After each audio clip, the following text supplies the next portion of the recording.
How else are you going to find fantastic video game recommendations from yesteryear than right here at Play Retro? And how are you going to have Play Retro without supporting us at patreon.com/playretro? The answer is you won't. It literally keeps the show on the air. Consider supporting us today. Again, that is patreon.com/playretro today. Now an important announcement from Rampage. You heard it. Rampage World Tour from Midway is now available for Nintendo 64. Now 1 to 3 players can destroy the world while eating anything they can find.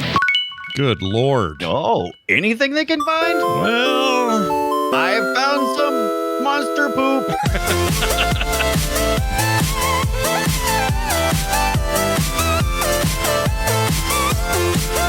I mean, of the 3 main monsters, I probably would. Well, I wouldn't eat any of their poop. I'll be honest with you. Yeah. I mean, I don't know though. You all radioactive up and everything. You might not be thinking straight. You know, eyes all red and googlied. That's right. Well, that means we're talking about Rampage. And hi, I'm one of your hosts, Scott Johnson, of this show called Play Retro, and I prefer the monkey. Why?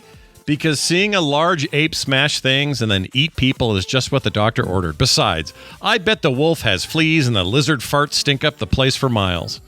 Nom nom. That was a tasty army man. Anyway, anyone have a page to ram? Oh, and I'm your other host, Brian Dunaway, and I'm just hanging out on the side of this building, reflecting on the big stinking monster hand that fate has dealt me. Living as a kaiju bullet sponge on some sort of city-to-city rampage until I run out of quarters and slink out the arcade naked. Cover the naughty bits. Ooh, cover the naughty bits. Cover them now. Lobster walk. Not gonna have a lot of time. Yeah, it's very lobster walk. Crab walk.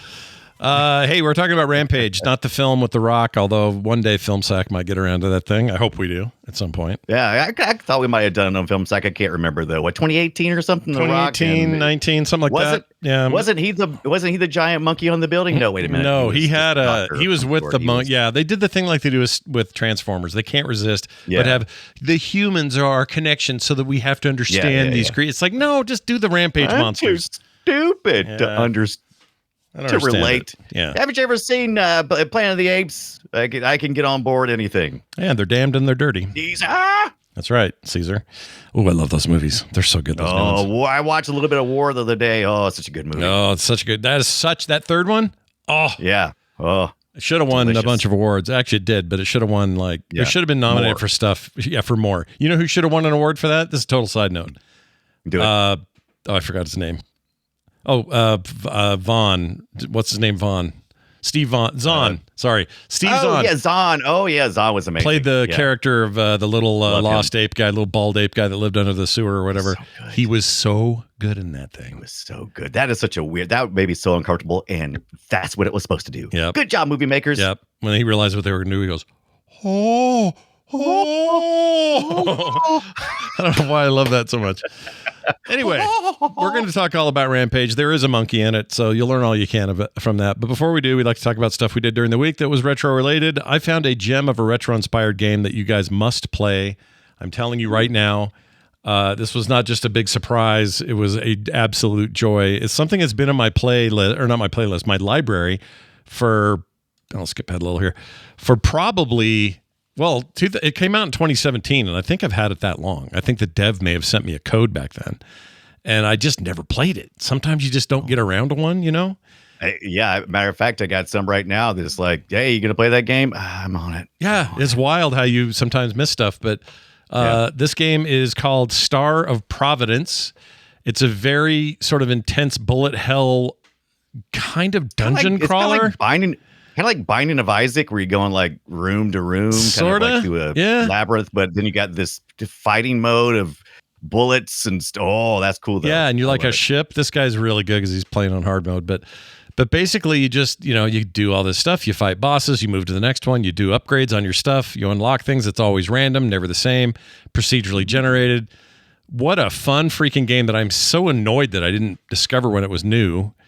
But now I'm playing the living shit out of it. So Steam Deck ready, Steam Deck verified, plays like a dream on there. You can play with mouse and keyboard if you want. That's what this guy's doing. Interesting. It's interesting because it controller. looks like it's in a 3x4 format, like almost like an arcade style. It kind of is, yeah. Kind of is. Yeah. The sides, you don't see them, but when you play this on Steam, when you're on a 16:9 display, you get some cool art on both sides, like some pixel art. But that is literally what they're doing. They're trying to give you kind of more of an arcade look to everything. It reminds me of. It's not the same game at all, but it reminds me of Downwell in terms of its vibe, kind of its feel. And it's just a riot. I loved it. I'm having so much fun with it. So if you have a Steam Deck or a portable device, you'll love it even more. It's called Star of Providence. Oh, Star of Providence. Yeah, go check it out. Take my word for it. It was also super on sale for the spring sale. I don't know if that's still a deal or not, but that's right. We got a lot of spring sale stuff going on right now on Steam and a couple of retro things, and might want to get your hands on before they get gone. Yeah, they go back up in price again. Yeah, feels good, right? Feels good. Feels good. Oh, feels real good. Feels real good. Oh, yeah, feel it on your face or something. Anyway, Brian, what'd you get up to this week? Anything fun?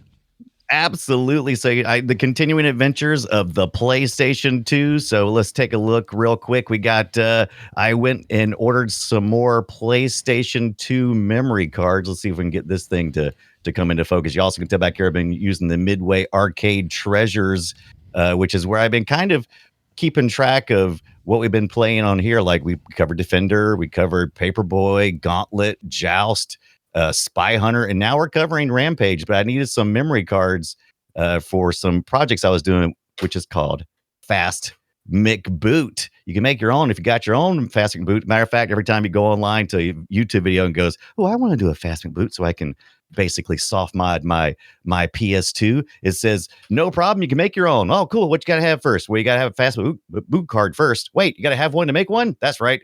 So if you don't, how are you going to make it if you don't have it? You can't have your pudding if you don't eat your meat.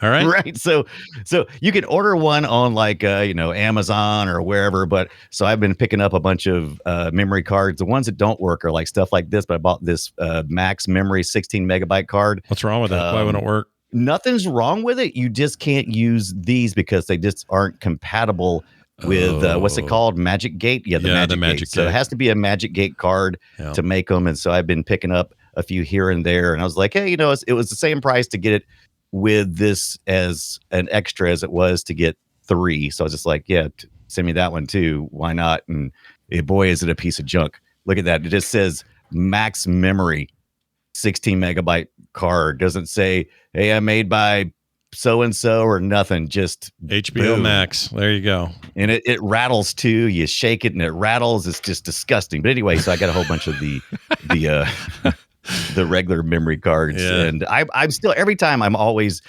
forget. And every time I open up a PlayStation 2 box, I always remember like, oh yeah, I think they intended for you to have a memory card. Sony wanted you to have a memory card for every freaking game, right? They did. That was their dream. Well, it was either that or they just wanted you to take your memory cards everywhere. I don't actually know what the point was. What was the point? Maybe you're right. Maybe that's the conspiracy. They wanted you to buy a memory card per game because, games started taking more and more blocks over time as it was. Super annoying. Right. Bastards. Right. Jerks. An 8 megabyte card will hold a good bit. And as we've talked about in the past, whenever I get these used memory cards in, I always get the coolest stuff. Sure. Because I'm like, oh, this person was playing these games. I think I actually took a screenshot of it, but I think did I send you the screenshot of the saves? So a lot of saves, you can it'll say what the game is, and then it'll have like the character name that you labeled with it. And boy, you people are filthy. People are filthy out there with the naming of your save files. Yeah. Oh. Yeah, you're all a bunch of dirty pigs. Who were pigs. We discovered in pre-show that they would get magazines like this one and stare at Lara Croft's boobs all day. What? Look at the back though, where she's longingly looking back at you. Look at that. She's naked. She's nude. Hey, Laura. Yeah. Hey. Nude. How you doing? And this was a mainstream fancy magazine. I paid like $7 at the. See, how much was it? Does it say? It's probably $5.95, right? Surely it wasn't $7 by then. I feel like Next Generation was really getting you for the money at the time. Yeah, I got the glossy pages and stuff. Yeah. Should be right down there near the UPC code and little bitty writing. I don't see it. Little bitty. You have to really dig in there and there's no price. It does. Does it have a UPC code? It does. No. Okay, then you definitely. Oh, it does. It's just covered. Oh, I must have gotten it in the mail because it's covered in my address. Duh. That'll do it. Yeah, it's down there somewhere. I'll have to look for it. Anyway, the point is, that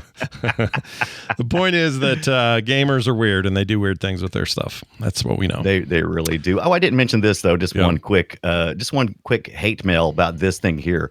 So you can get, this is an adapter for an HDMI adapter for the PS2, and everybody's like, I'd ordered a nicer one a while back, and I was like, oh, everybody says this is better than the nice one, and I got it. And this is just one of them. There's a whole bunch of them. They're like $10 a piece on Amazon. Mm-hmm. And it seems to work fine until about an hour later when I turn my screen off and I turn it back on and I realize that there's some kind of static shock that's happened to my modern display. Oh, shit. Because you know how screen burn-in looks on old, it used to happen all the time with screen burn-in where it just like, you used to have that ghosted effect of. Still does if you're using OLED. You got to be careful now because OLED does it. It does. This is not an OLED. This is just a regular old, what is it, LED or LCD, whatever. But for apparently, it's not burn-in like you would think before. We have to like pull it out or whatever. You just turn the monitor off for a short amount of time and it'll eventually discharge. Right. But over time, it could destroy the monitor. Yeah. But I was just like, wow, you dirty little $10 piece of poo that's about to blow up my $300 monitor. I'm like, yeah. Well, especially if you're using CRTs because they are prone to that no matter what. If you have static imagery on there, like I remember my dad would have, I don't know, a Pac-Man machine that you could tell was something prior to that because the maze would intersect. If you just looked, squinted enough, you could see like Galaga behind it. Yeah, the CRTs have a finite amount of time that they can burn regardless. There's no reconditioning it from burning. They're like candles. They're like candles and they eventually go out. They're candles in the wind. That's right. Be happy with the new technology, guys. I know we love retro stuff, but damn, some things are definitely improvements, if you know what I mean. Yeah. Well, anyway, let's get to today's discussion. We're talking about the video game Rampage for the arcade, and we begin with this. Shall we play a game? Indeed. We're going to talk about Rampage, monkey, lizard, werewolf. You name it, they got it. You might say to yourself, werewolf. I mean, I would agree with you. I think that was a weird choice then and now. But whatever. Right. The idea is that you drank some really nasty secret government cola that was not meant for consumption, and you went from your regular man form into giant monkey form, and then back to man form if you got beat. And you walked out holding your junk, as Brian alluded to earlier in his intro. Yeah. Or if you're Lizzie, you hold your I guess it's still junk, right? Whatever's between your legs. Yeah, she's covering her vagine and her boobage. Yeah. And the men are just cross hands on the crotch area there.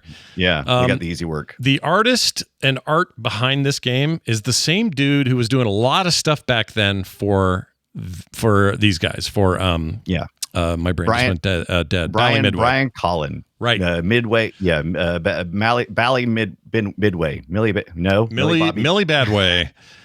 But like that monkey named George, there he is. For those not watching at home, I'm putting up some larger images here. This art style, very indicative of a lot of their games at the time, even like their serious or their more straightforward stuff, like their basketball game.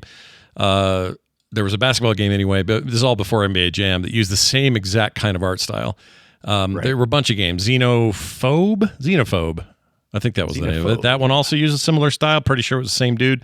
Anyway, it's a thing I'm fond of. I like that era of art. Yeah. And we're talking 86 here. This is some nice looking art for 86. Look at that monkey. Dude, I remember like there's some arcade games that you walk to an arcade and they blew your mind. And this was one of them. Brian Collin was the artist and an animator, aspiring animator, who kind of fell backwards into the gaming industry and found a real way to shine. Created these characters and helped design the program and everything. I felt like I was playing a cartoon, which was always like the dream, right? We didn't have the abilities to play something that was going to be photorealistic, but we could certainly try to make it cartoonish, right? Yeah, and they did an incredible job of it. Like the stylization in games, to me, kind of started with this guy. Like I know it's not.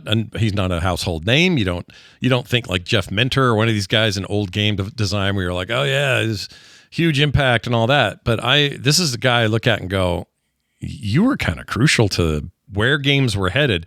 We weren't necessarily trying to. Well, we try to get ultra realistic as soon as we can do it with the technology.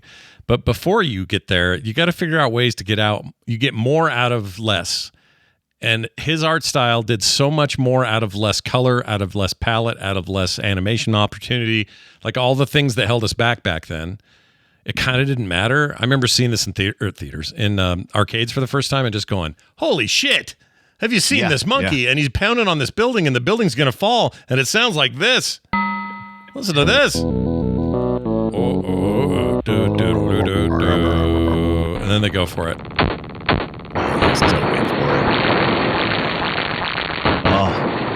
I mean, the memories I have with this game, just that destruction sound is just 100. But speaking of things getting burned in, that is burned into my head. And a couple of things really work here for Brian Collin and Midway. They intentionally made the sprites larger than we were used to because they were trying to create something that would come across with emotion, because that was important to the humor of the game, which is a hallmark of this going forward. Is just the crazy, mugs that the monsters make at the screen, breaking that was the fourth wall. How many walls are there? There are only 4. Yeah, fourth wall. So there's only 4 walls. The fifth wall, we just can't see the fifth wall. There's a fifth wall, but we can't see that. That is a fifth wall too. Yeah. But as far as I know, I can't. What am I like? Multiverse? Yeah. What are you, a genius? Are you some kind of smart guy? What's going on there? A genius? But yeah. So I was blown away visually right away. Is so engaging. And this game was one of the first real big hits after the crash and everything, when the arcades are still trying to find their way. Yeah. And I remember coming back to the arcade and going, oh, look at this. This is great. And it felt very fair.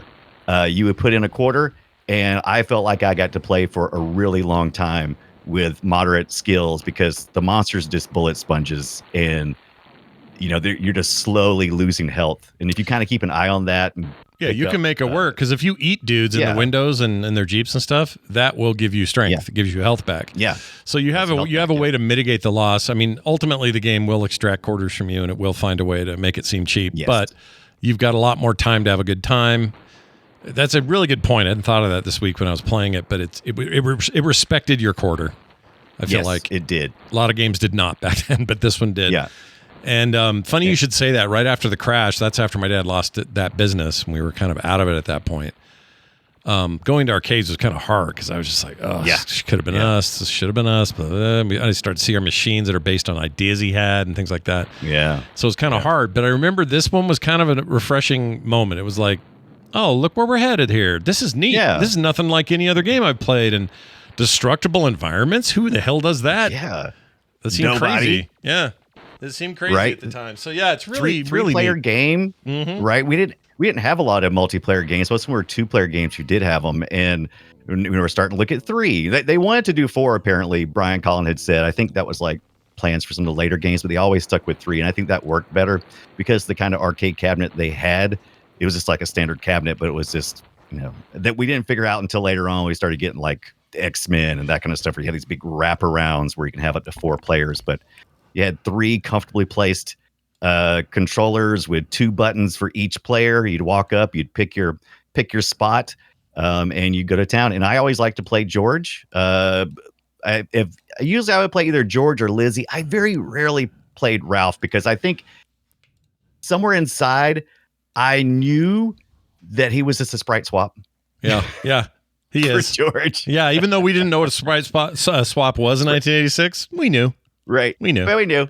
Yeah, I changed his head a little bit, I think, or something like that. I forget exactly, but I read some interview stuff this week. There were shortcuts. About that. There were shortcuts. Yeah, they had to be, because this game was punching above his weight class for the hardware they were running on. So no doubt. Yeah, one of the things you could tell, though, and I even could tell it then, I can really tell it now.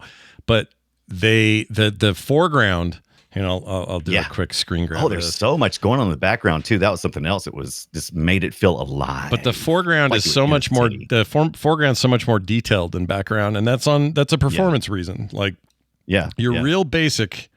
Like for those watching live, you can see, these window cutouts. This very simple geometry, not geometry even, but just simple 2D sprite work going on. And then where they really spent their money is this very rendered out monkey. These relatively detailed dudes and helicopters and all that.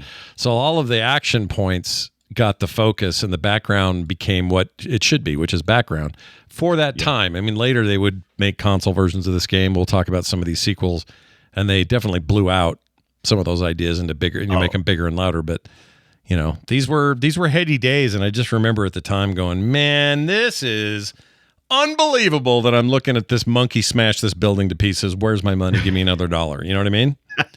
I mean, look at this. There's so many things going on in this game. Like you said, first of all, we've got, large sprites and expressiveness and comedy going on. You feel like you're part of a story. You have instead of dying, you get shrunk down, but you can throw in more quarters to keep playing. And not only that, there's the competitive part. It's kind of like how we talked about Joust, our very first episode of Play Retro. You choose whether or not you want to co-op or not. You don't have to play co-op, but basically the screens change when all the buildings are destroyed. Whether you do it, one of the other people you're playing with does it, or if the little demolition guy comes out and destroys everything, you get to move on to the next. And like Joust, you can kind of dick with your friends if you want to. You can make life hard for them. And hilariously so, it fit right in with the comedy. So if you could, of course, punch your co-op or your opponent, however you want to look at it, or you could wait until they had enough damage and then they shrunk down, and before they got their quarter in, while they're slinking off naked, you can pick them up and eat them. You can eat them. And then they have to they have to get dropped off again instead of just it's nothing really. It's not really a punishment or nothing, but it is hilarious. It's a small thing, and it's a really good bragging rights to say I ate you 3 times in this match. I got you. I got you, sucker. Yeah, it feels good. Feels good to do that. But also, there's this trick we used to do where if, let's say, Lizzie's up on the top of a building, imagine it here, and the monkey George is down at the bottom, and visually that the building only needs one more punch. To go down, you can cause Lizzie to get hurt real bad on the fall.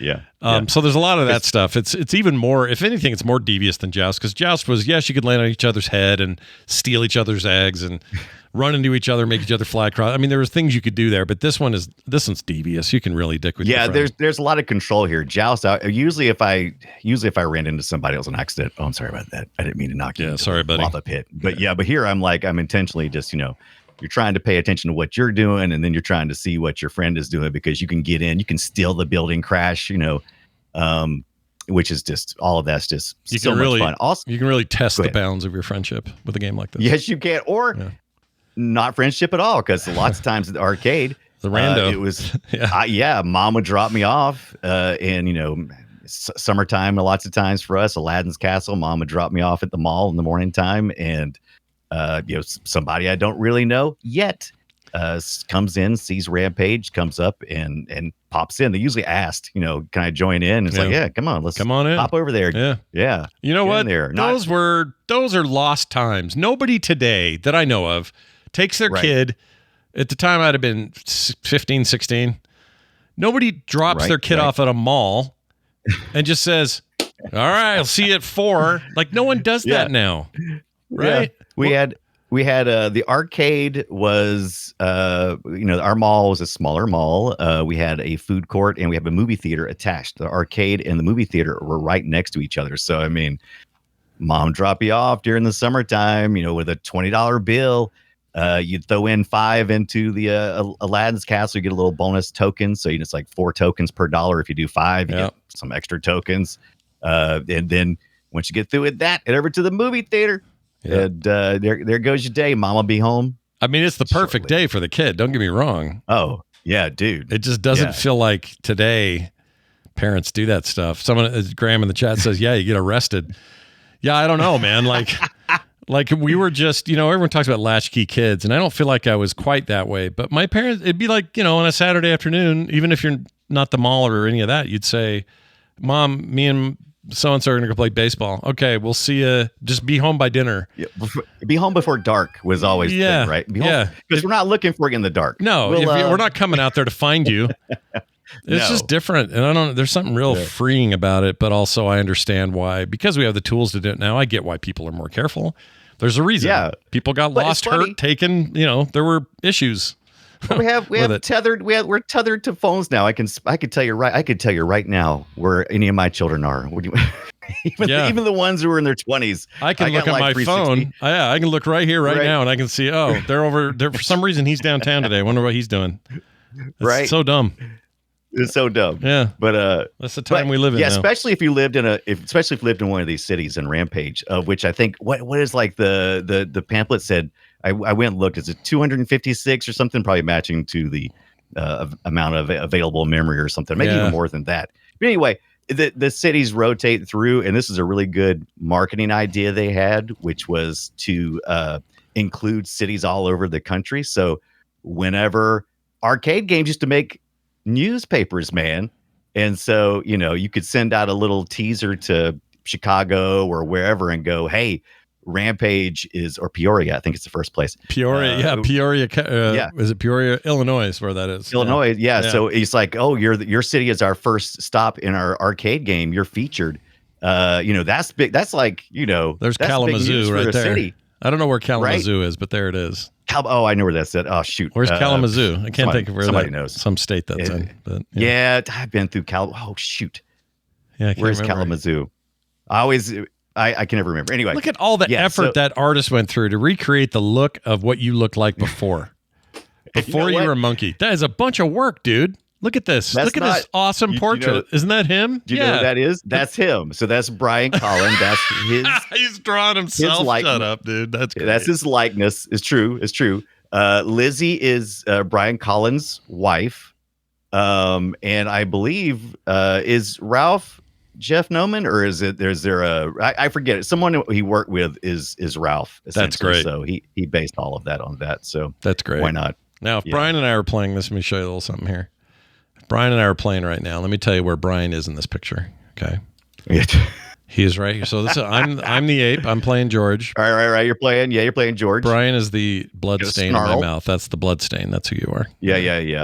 I ate you while you were naked. That's what happened. Thanks, man. Oh, look at that. Is that my shorts hanging out? I mean, that sounds really wrong to say that. I ate you while you were naked, but I did. I ate him while he was naked. All right.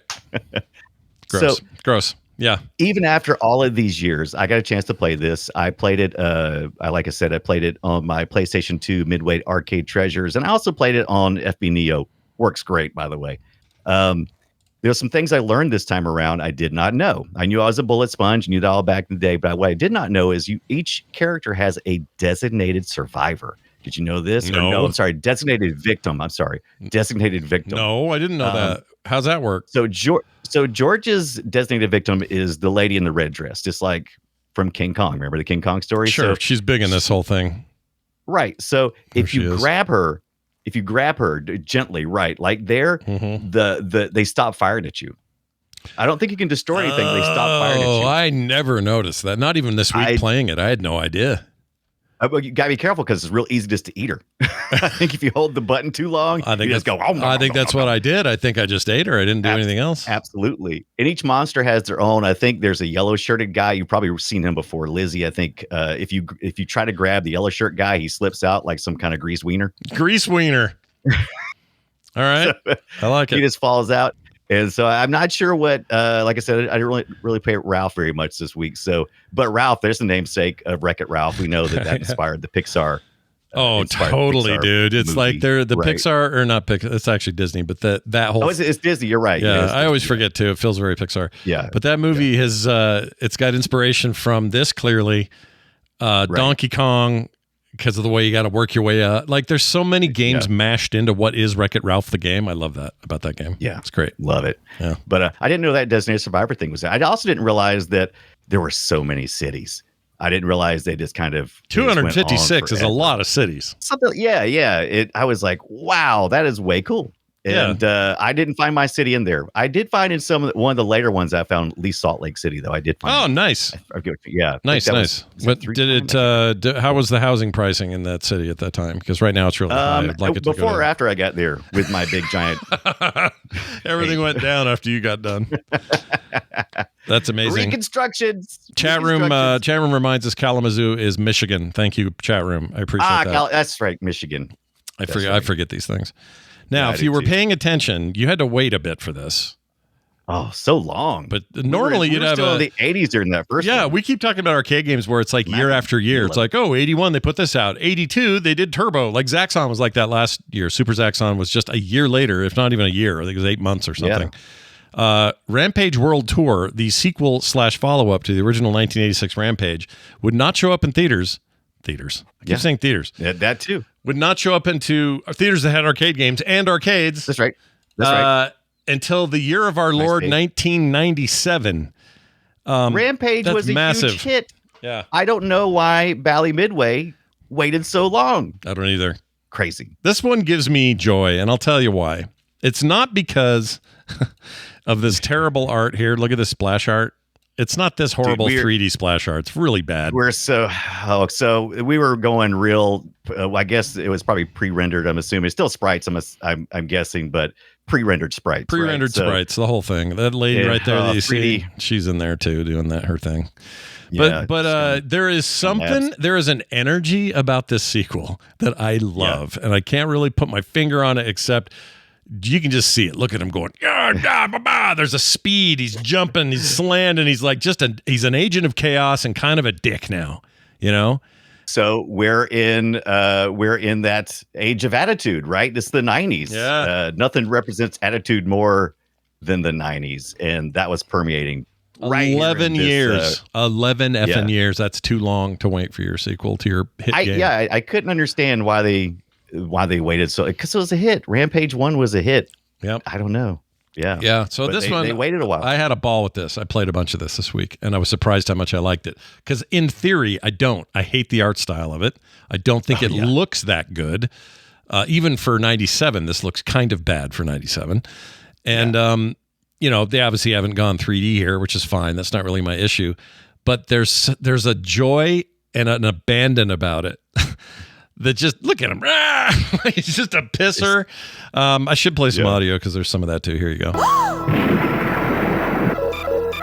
That was that girl.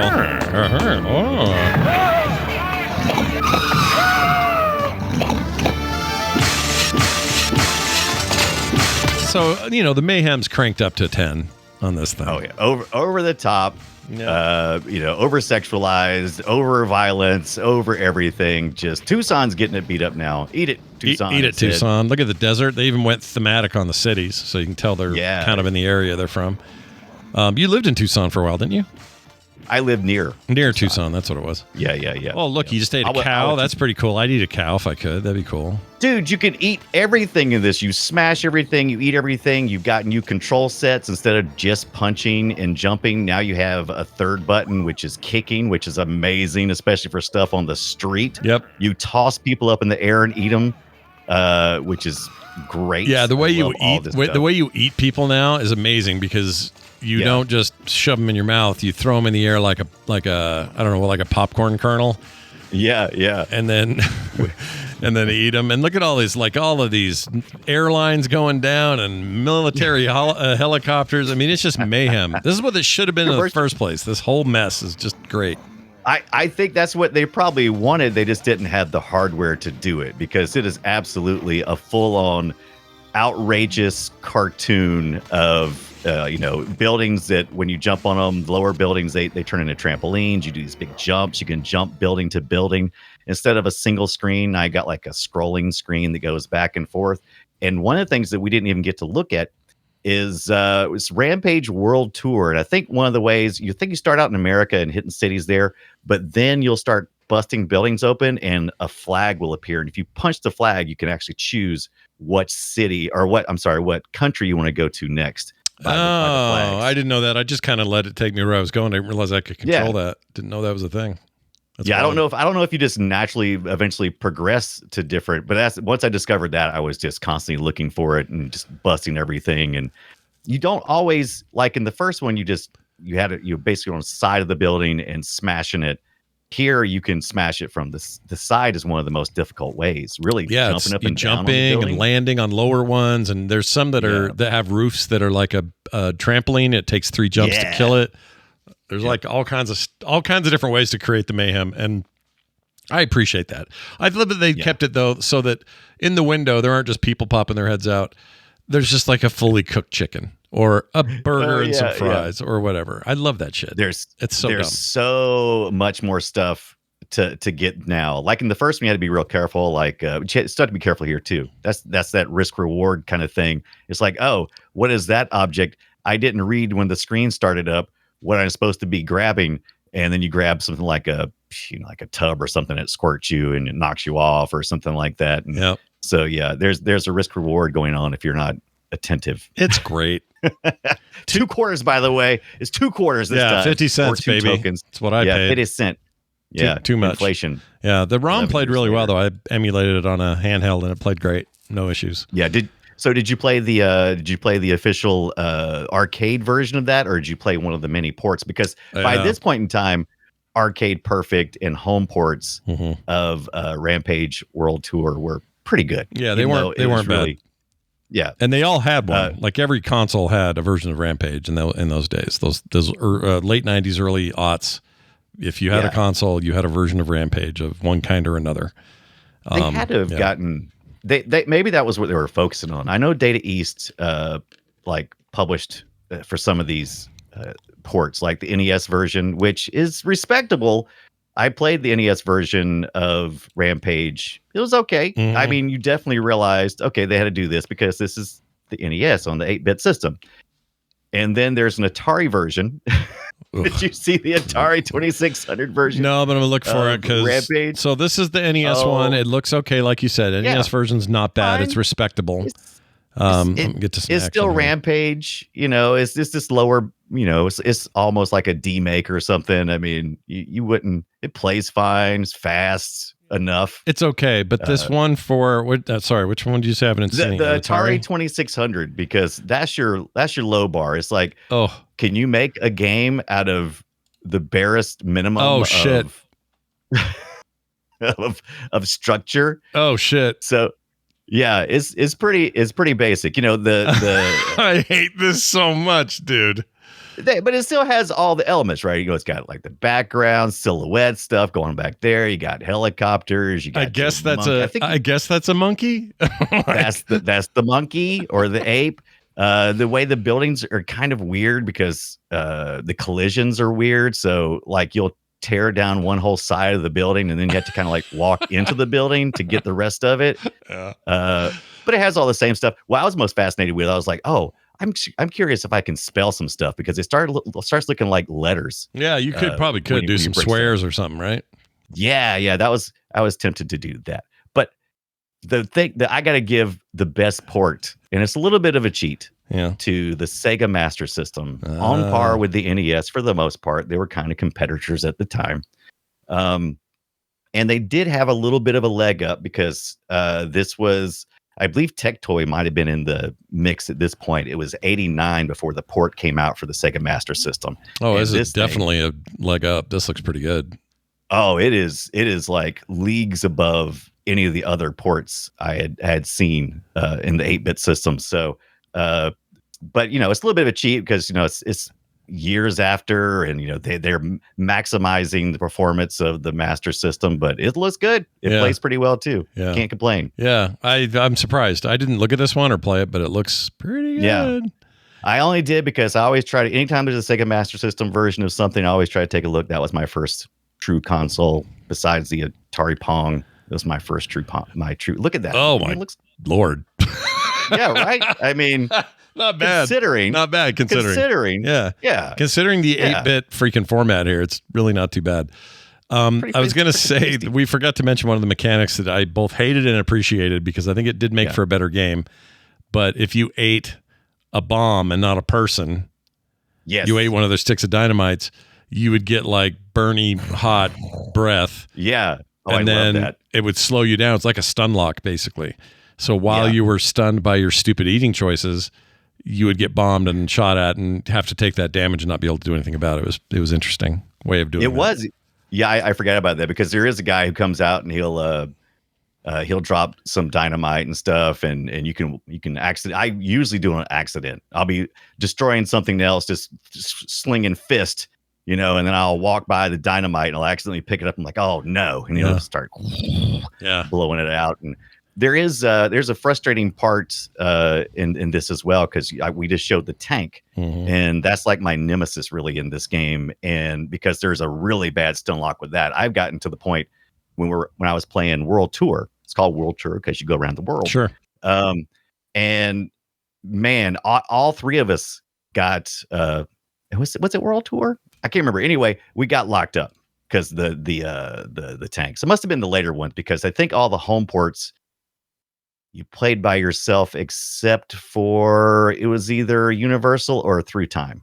Those are some later ones. They one of those allowed you to is CPU in, so you would not fight alone. So even if there was a computer would help you, but you couldn't two controller it or whatever. It's too much for and they would punch you and be real dicks. I know the N64 game, which I played at a buddy's house. Great one. That's this one right here. Yeah. This is a pretty good version of World Tour. I thought it's consistent with the arcade experience. If anything, it even seems like claymation almost. It's really weird. I actually think that this N64 version of World Tour, I kind of like it better than the arcade. Oh, wow. I think, which is kind of weird to say, but I think because of how outrageous that the arcade version is, this kind of brings it down just a little bit and reminds me more of the first one, like this nice mix of the two. Mm-hmm. Yeah, and it was fast and smooth, and you know how the N64 kind of smoothed things out anyway. It had a lot of anti-aliasing tech that was sort of built in, made everything a little fuzzy in some cases, and it wasn't my favorite look for a lot of games, especially 3D games. But for 2D games like this, it's actually really nice, really clean things up. It really is, and I forgot this is where they introduced the newscaster. Oh yeah, which would eventually go on. Was it? This one, it doesn't look like it, but I think in the subsequent versions, they like Ted Koppel was. They got Ted. Did they get? Oh, they were just making fun or taking the piss. They were taking the piss. Yeah.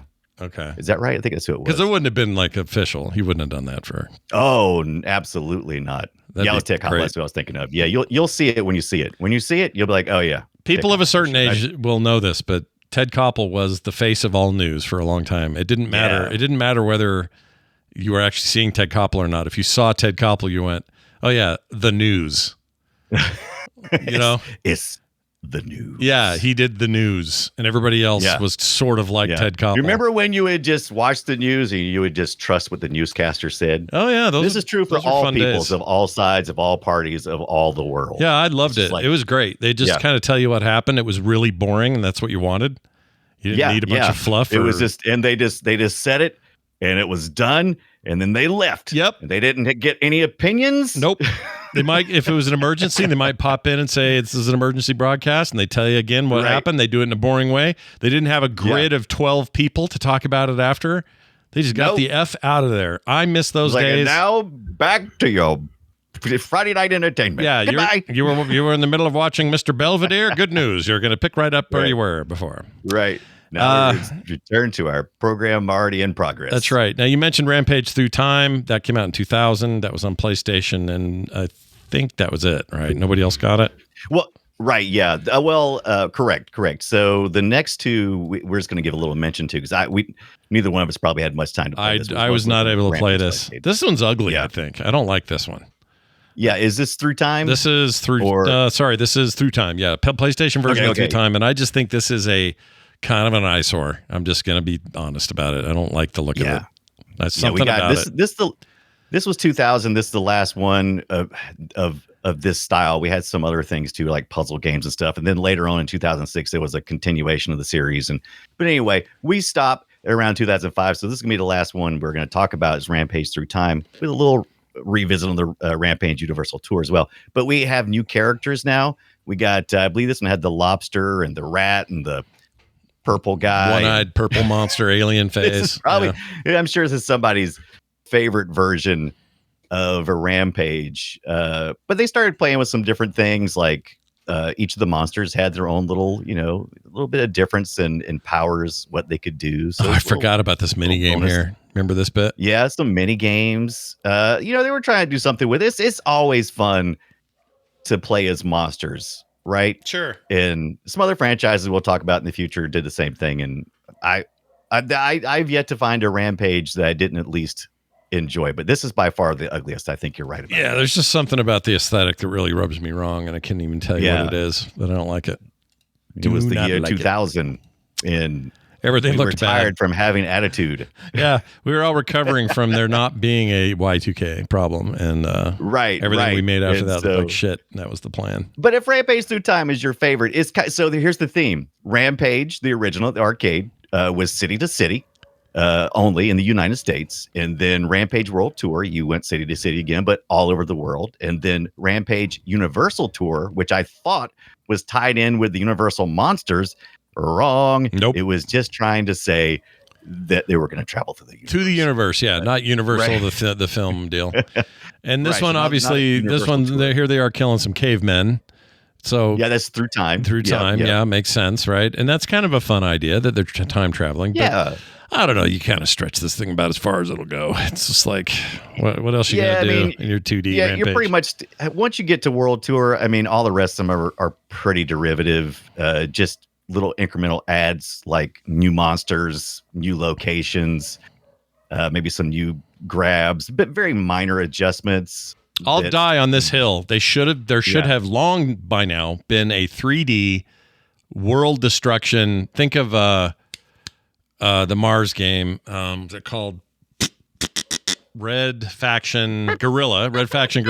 Oh yeah. You just smash everything or whatever. Why is there not a big giant monster rumbling through stuff, destroying everything? I know there's some VR things. They're not quite the same though. A Rampage, like branded Rampage game, where you third person behind the shoulder, whatever, in a big rendered destructible environment. The game would be a blast. What's going on? Oh, I know. Oh, I like the idea of 3D stuff, like, pulling up Fay Ray over, looking her in the eyes. Oh, it's like a big eating her. Oh, shoving her all the way up to her freaking pelvis into your mouth. Be great, man. Little bones dripping and stuff. Yeah, I kind of miss that. I think the 80s humor worked a little better, but the 90s stuff kind of worked pretty good. But by the time you get to 2000, I think I'm kind of falling flat on some of this stuff. It's like maybe we need a break. Yeah. And then you wait about, we need a break for a minute. 18 years, and then you get The Rock making a movie. So there you go. Yeah. And I've seen it, and if you're expecting something different than what you got with Rampage the movie with starring The Rock, then that's on you. If you don't know anything about The Rock, you should have done some research. But is it consistent with like a scientist nerd guy drank poo-poo cola or whatever and became a giant raging monster, or no? Right, raising kaiju. No, I mean it doesn't stick very close to the original idea. It's just, instead of having one monster, you got three. And here you got Rock Johnson doing his thing, and he's got to save his daughter. He's always got to save his daughter. Why is he I got to save you? He's always got to do. He's in that San Andreas thing. Had to save his daughter in that. Right. Maybe I'm totally wrong. But maybe his daughter. He should drop his daughter off at the Aladdin's castle at the mall and leave her there till 4. And she would just be just fine. That's right. She'd be safe. Absolutely right. Well, there's your look at all things Rampage. We're fans, if you can't tell. We like it. It's a good series. Yeah.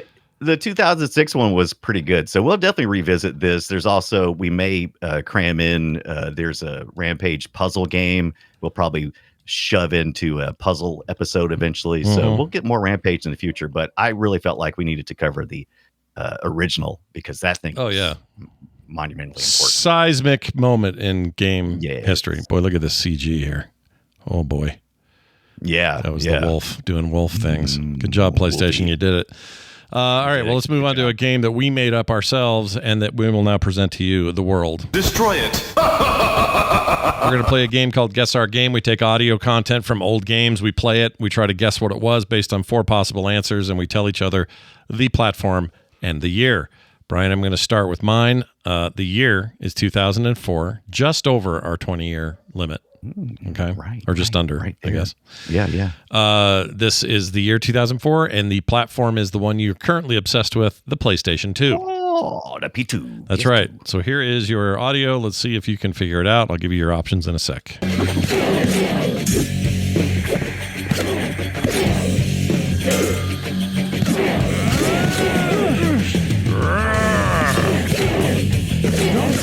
All right, it's pretty much that over and over.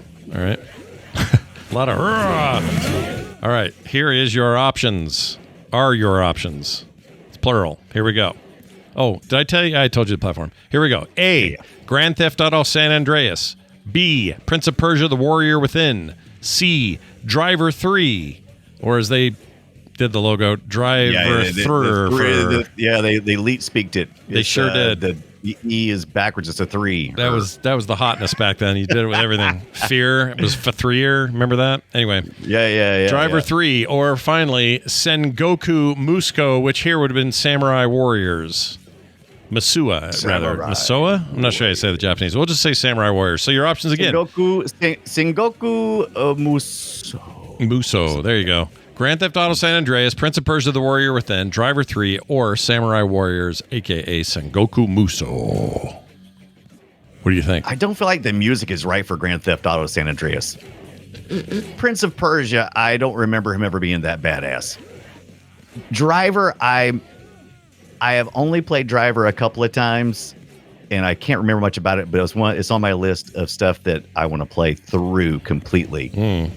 I have no idea what Sengoku Musou is, Samurai Warriors. Yeah. So I'm going to say D, because it doesn't sound like anything I've ever heard before. All right, D. But it sounds awesome. Samurai Warriors. It does sound kind of awesome. I will agree with you. Here is your answer. Is it that one? Oh, it's a shame. The real answer is... I lost my place. B, Prince of Persia, The Warrior Within. I never really played that one. I don't remember that at all. It was controversial as hell because it got all super serious after Sands of Time. Everybody was like looking forward to this follow-up. And it was the second best-selling game of the year, so it had some momentum. And it sounds nothing like Sands of Time. No. Yeah. I mean, there are plenty of sections of the game where it's kind of quiet, but when you fight, you're doing like hand-to-hand, this metal kicks in, and it just turns into all like emo metal. It's really weird. Interesting. It's a weird game. I would have never guessed that. There's no way. That does not sound like a Prince of Persia game. It's a very odd choice. Controversial. Yeah, and I say it's still bad, kind of a bad idea for what they did. Yeah. But it made for a fun Guess My Game. All right, Brian, tell me about yours. Platform and year. What do we got? Hey, its platform is the SNES, the SNES, and the year was 1993, so almost 11 years before you. Almost the time span between the first Rampage and the second Rampage. Good Lord. That is a long time. Here you go.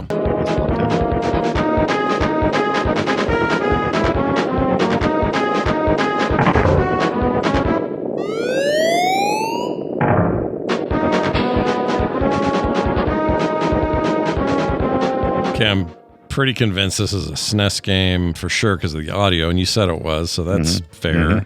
Confirmed. All right, what are my options? Give me. All right, it's SNES 1993. Got your options: A, Paladin's Quest; B, Super Putty; C, Yoshi's Safari; or D, Arty Lightfoot. Almost said Andy. These are all real games. And these are all real games. All right. The sound effects are familiar, and the one of these I played the most is Yoshi's Safari. So I'm going to go see Yoshi's Safari. C is... Damn it. What is this? You should have said, give me the D, because this is Arty Lightfoot. Shit.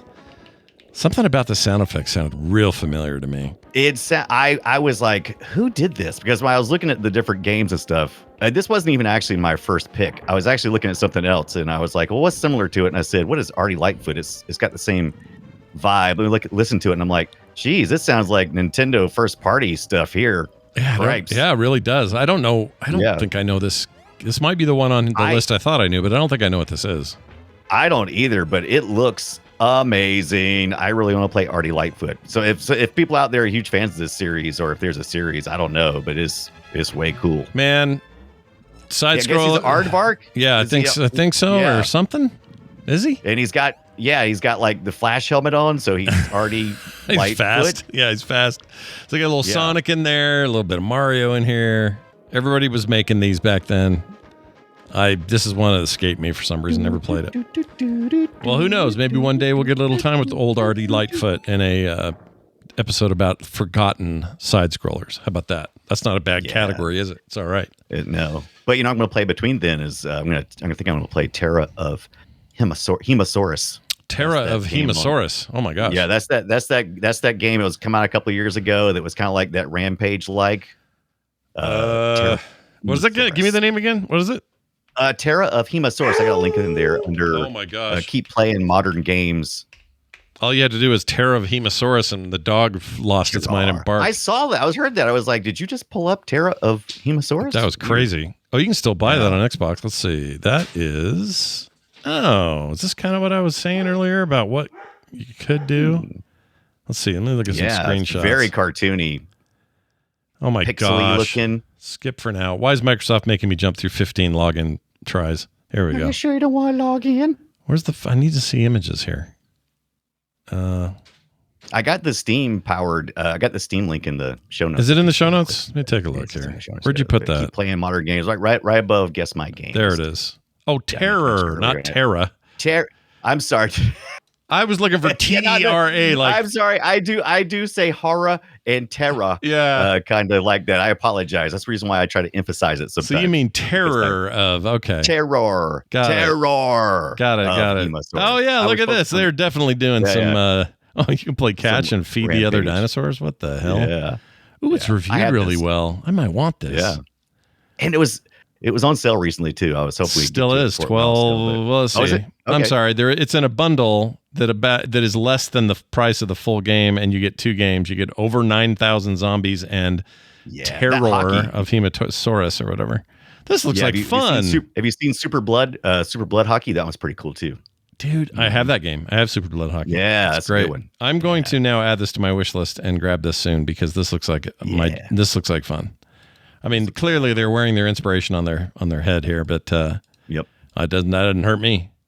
Mm-mm. That's great. 2022 came out. That is terror, not terra. Not terra like Earth. Because I was thinking like terraform, not like Earth. Yeah, that makes sense. That's why I couldn't find it. All right, well, that's awesome. Check this out, y'all. We're going to welcome a game to Retro. I don't know why I said y'all. Like I'm y'all. Hey, listen, y'all. I do it sometimes, but here we go. That's because we're talking about Terra. Oh, that sound means we're welcoming Time Splitters future project.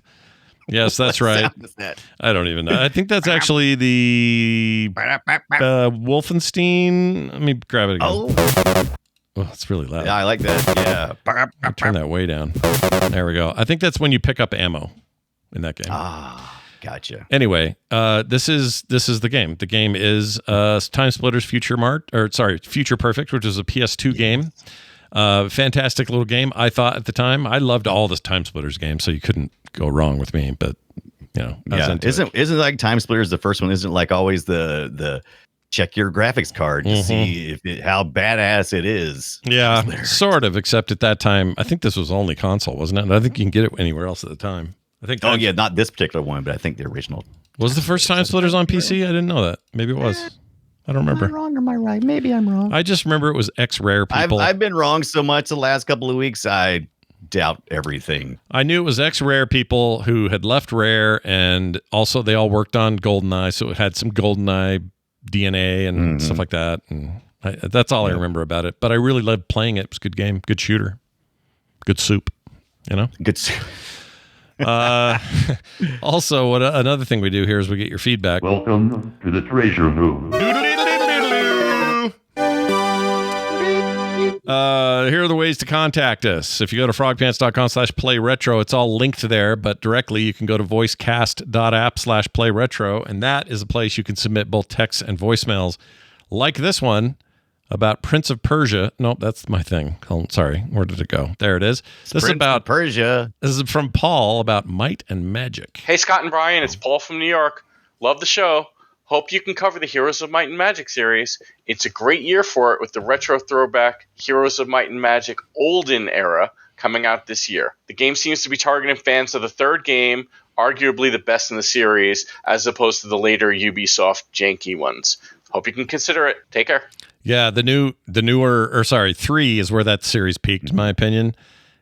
Song of Conquest is another great indie title to pick up that is definitely pulled from that template, and it's very good.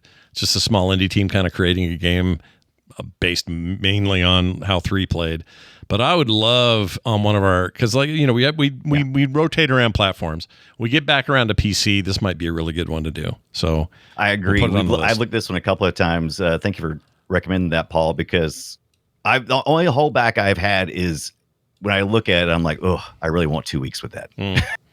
Yeah. And we don't do 2 weeks. We do 1 week. And I was like, so I've been trying to figure out how in the world we can cover such a massive property in just an episode. I guess we'll have to chunk it up in little chunks. Yeah. Paul's right, though. We need to focus on it and get it up. Yeah, get it in there. All this new stuff going on. There's a lot of stuff I would argue are spiritual successors to the legacy of those games, so we can talk a lot about those. There's just a lot to do with those. And there was a time in like PC gaming where if you weren't playing Heroes of Might and Magic 3, you weren't playing PC games. Like, that's facts. It was the bomb. Facts. Anyway, we also got a text, excuse me, from that just had to come out. Starship Thanks, Tech is his name. He says, "Hey, Scott and Brian, I have 2 retro game franchise suggestions, Golden Sun and Custom Robo. They're both classic series that no longer see entries being made. Love the show, though. Golden Sun 1 and 2, they weren't called 1 and 2. It was Golden Sun and then Golden Sun something, are GBA games that I adore. I love those RPGs. Yes, agreed. They're fantastic. Some of the best stuff no one ever played. Or at least felt like nobody did at the time. I'm sure other people like them, but like our caller here or our listener here. But I would absolutely like to visit those. I don't know what Custom Robo is. Never heard of that. I want to say I looked this up recently because I was doing Chibi Robo, and I looked up, and what was the deal with that Starship Tech? Let's see what this looks good. This looks hot. Let me look here. Lost Games, Custom Robo. That's Vice. Ooh, okay. Role-playing game, your action, big robots. Role-playing game. Yeah. Noise and published by Nintendo. Came out.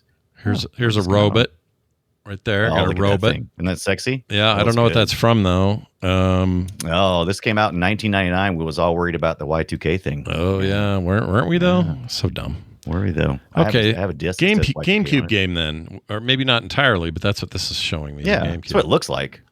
Let's see. Are there any older ones? 99, Japan. Yeah. There was in N64 with also the IQ player for the Custom Robo was the first one. Okay. So I guess that maybe is which one is that one? Maybe it's like the third or fourth.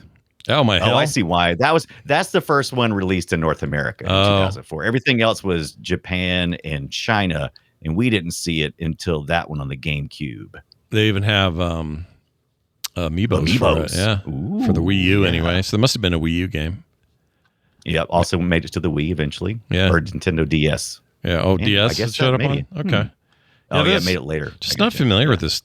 For some reason, there's a lady and it looks like this. Look at her. And robots, and then this lady with the hair. Gets her hair caught and all the machinery dies. Oh, this is what the N64 game looked like. That's weird here.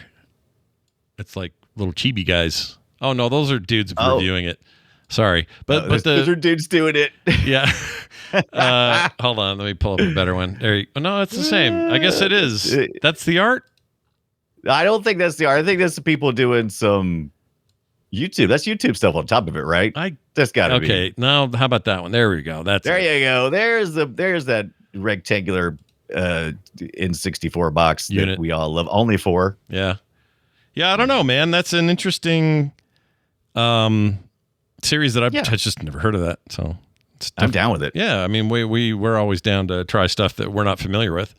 So Brian and I could look deep into each other's eyes. You know what I mean? While we're in the editorial part of the show, where we take your messages in our podcast magazine. Yeah. I saw that on YouTube, Marvin Monroe gave me an F for Brian. It says, Brian, I don't think antithesis means what you think it means. It means the opposite. antithesis. And I just wanted to say, Marvin, you're right. He's right. Yeah. So you'd say, I think I did. I think I was trying to when we was talking about something, and I was trying to think of the word. And I knew when I said it. I think I was trying to say apex. Oh, apex, yeah. Because when you say antithesis, you would say the antithesis of rain is dry, or the antithesis of dry is wet. It's like that. But yeah, I knew what you meant at the time, and then we just went past it, like most people do. Yeah, dear listener, dude, I do it all the time. You have no idea. I don't do it often, but occasionally I go back, make sure my mic sounds right and everything, and I'll hear me say something. And I'm like, Brian, that's not correct. No, it's like in the heat of the moment, I messed up. Yep. But I just wanted to say, we post all these on YouTube. If you want to leave some comments there, go ahead and do it. We take feedback. I love it. Yep. I love when somebody calls me out for saying something stupid. That's right. Because I'm going to say something stupid. I get it all the time. But another great place to do it is voicecast.app/playretro. Send us your thoughts, your feedback, your comments. We would love it. Our next discussion will be Croc, Legends of the Kobos. I'm so excited about this. I know me and Scott have talked about Croc in the past, not on this show, but we've talked about it in general.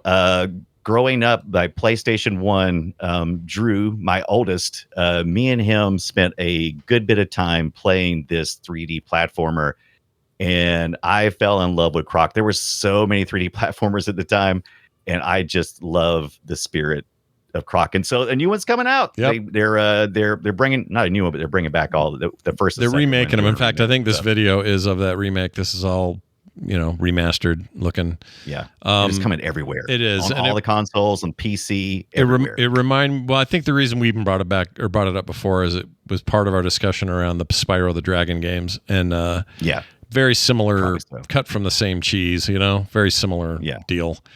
But yeah, Croc, catch it. Right here. Legend of Gobos. That's right. Get your PlayStation warmed up. We're going to be talking about a game from it. All right. Or Sega Saturn. Or Saturn, sure. Or your Windows if you want to low rent it. Yeah, sure. PC Master Race. Yeah, PC Master Race all day. I had a Saturn. I love my Saturn. That thing was great. Oh yeah. We Except got it. Really hard to emulate though. It sucks that way. But you got one now, right? Because someone sent you a Sega Saturn. They sent me a Saturn, but I don't think. Oh no. Was it a Saturn? Yeah. What's it? I'm pretty sure you got a Sega Saturn. Oh, yeah. You know what? I don't know why I haven't fired that up. It's right over there. But do you have the ability to play games and stuff? I'll help you. If not, I'll help you mod it so that you can play all the things. We'll find out. You know what? Let's figure that out because I don't think I do have a way to do that right now. And I'm sure it'll be all legal and above board, everybody. Well, yeah. I mean, don't you worry. worry. Sega care? No, but they don't care. Are you kidding me? Care. Hey, guess who friended me on Facebook? Speaking of Sega, take a wild guess. Sonic the Hedgehog. No. No? All right. Sega. Let's see. Who got the arm tattoo? Now his name's left me. Tattoo Halo. Tattoo Halo. Yeah, he got a tattoo on his arm for Halo. What is his name? Someone in the chat remember his name? Shoot. Is his name Master Chief? No, but he used to be head of Sega, and then when he left there, he went to do stuff for Microsoft. But he started at Sega, and he helped launch the Dreamcast in the States. Oh, I can't think of his name. Okay, why can't I think of his name? Anyway, this dude friended me on Facebook. Nice. That guy with the tattoo and still has the Halo tattoo, and nice. I can't think of his name. Anyway, that guy. Reaching out retro. I guess so. Anyway, that's going to do it for us. Hey, I want to thank some new patrons that we got while you're all asleep. Patreon.com/playretro brought in folks like Mark Baller, Dwayne Powers, and Samuel LeBray Poison. These are all better names than mine. Oh, hell yeah. Brian Dunaway, Scott Johnson. These are boring compared to this. Mark Baller, Dwayne Powers, Samuel LeBray Poison. It's really, really great. These guys are now going to get no commercials or ads of any kind. They're going to get pre-show content every week. They're going to get other bonus episode stuff that you can only get by being a member, and it will help the show stay on the air. So head on over today, patreon.com/playretro, and sign up and enjoy. Frogpants.com/playretro for all other things. Brian, we're leaving, but before we do, anything you'd like to say to top this off? Absolutely. How's that arcade cabinet coming, man? Oh, I'm way behind, but I moved it. It's down here, getting ready to break in and step C out of double Z. If my mom hadn't have fallen and broken her hip, I'd be way ahead of it. Mom's fault. It's my mom's fault. Good Good blame shifting. Good Yeah, job. I'm blaming her now. I would have blamed her back Yeah. when this game was new for my schoolwork being late Yeah. instead of the game I was playing too much of. Yeah. Anyway, that'll be soon. Watch for Classic that. Johnson. Stay out of trouble. Go play something retro, and we'll see you next time.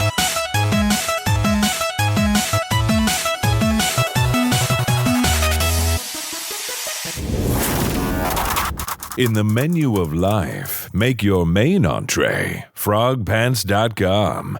It's delicious. Delicious. Now, an important announcement from Rampage.